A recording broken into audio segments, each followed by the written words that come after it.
ஆண் பாவம் பொல்லாதது.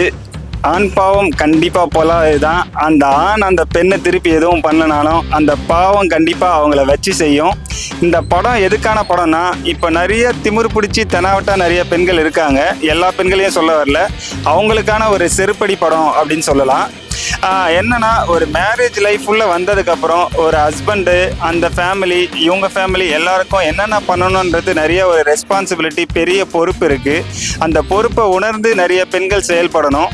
அது நிறைய பெண்கள் பண்ணுறதில்ல, அதுதான் டைவர்ஸ் வரைக்கும் போகுது அப்படின்றத வந்து ரொம்ப ரொம்ப சூப்பராக ஆணித்தனமாக படம் எடுத்திருக்காங்க.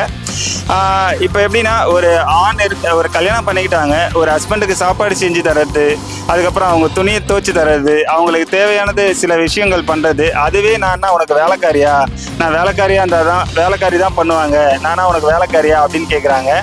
இந்த மாதிரி சின்ன சின்ன விஷயம். அப்புறம் ஒரு நம்மளோட வீட்டு ஃபங்க்ஷன் இருக்குது அப்படின்னா, அப்போ வந்து ஒரு சாரீ கட்டிட்டு வாங்க, இந்த ஃபங்க்ஷனுக்கு அது கரெக்டாக இருக்கும் அப்படின்னு சொன்னால் அதை கேட்கறது இல்லை.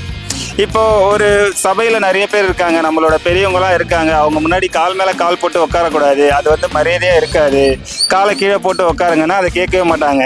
ரியோ அண்ணா நிறைய வாட்டி சொல்லுவார் படத்தில், ஒரு 6-7 வாட்டி சொல்லுவார், அவங்க சண்டை தான் போடுவாங்களே தவிர காலை கீழே போட்டு உட்கார மாட்டாங்க. இந்த மாதிரி சின்ன சின்ன விஷயம் வந்து நிறைய பேர் திருத்திக்கணும் அப்படின்றது ரொம்ப ரொம்ப சூப்பராக சொல்லியிருக்காங்க. அதே மாதிரி என் ஃப்ரெண்டு, நான் எங்கே வேணாலும் எந்த டைமிங்கில் வேணாலும் எப்போ வேணாலும் போவேன், அதை என்னை யாரும் கேட்கக்கூடாது, அதுதான் என்னோட சுதந்திரம் அப்படின்னு சொல்லுவாங்க. இது வந்து சுதந்திரம் கிடையாது, சுதந்திரத்தை இவங்க தவறாக புரிஞ்சிருக்காங்க அப்படின்றதையும் ரொம்ப ரொம்ப சூப்பராக சொல்லியிருக்காங்க. இதுக்கப்புறம் என்னென்னா, நிறைய இதில் வந்து ஆண்களுக்குன்னு ஒரு நீதி கிடைக்கிறதே இல்லை.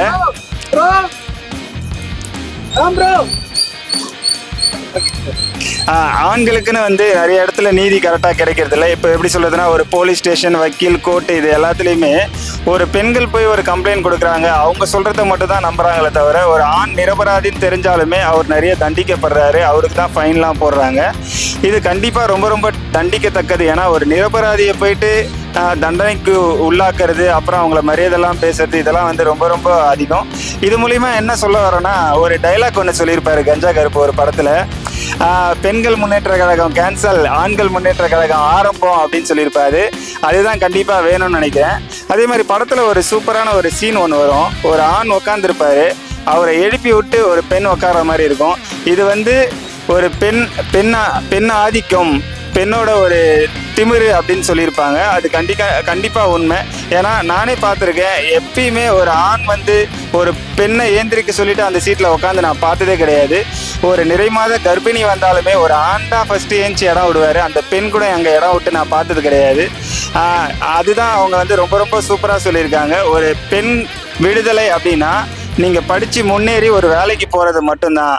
அதை விட்டுட்டு நான் ஆணை பார்த்துக்க மாட்டேன், அது வந்து நான் வேலைக்காரி இல்லை, அந்த மாதிரிலாம் சொல்கிறது வந்து ஒரு முன்னேற்றமும் கிடையாது.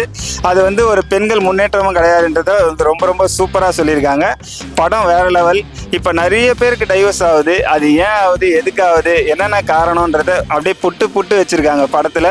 ரொம்ப ரொம்ப சூப்பர். இப்போ என்னென்னா, கல்யாணம் ஆனவங்க, ஆகாதவங்க, டைவர்ஸ்க்கு அப்ளை பண்ணியிருக்கவங்க, டைவர்ஸுக்கு அப்ளை பண்ணலாமான்னு யோசிச்சிருக்கவங்க எல்லாருமே இந்த படத்தை வந்து பாருங்க.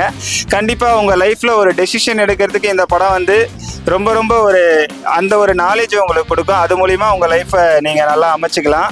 ரொம்ப ரொம்ப சூப்பர், வேற லெவல். அந்த படத்துல ஃபுல் அண்ட் ஃபுல் பயங்கர லவ், இந்த படத்துல ஃபுல் அண்ட் ஃபுல் பயங்கர ஃபைட்டு ரெண்டு பேருக்கும். ஆனா கடைசியில ஒன்னா சேர்ந்துட்டாங்க.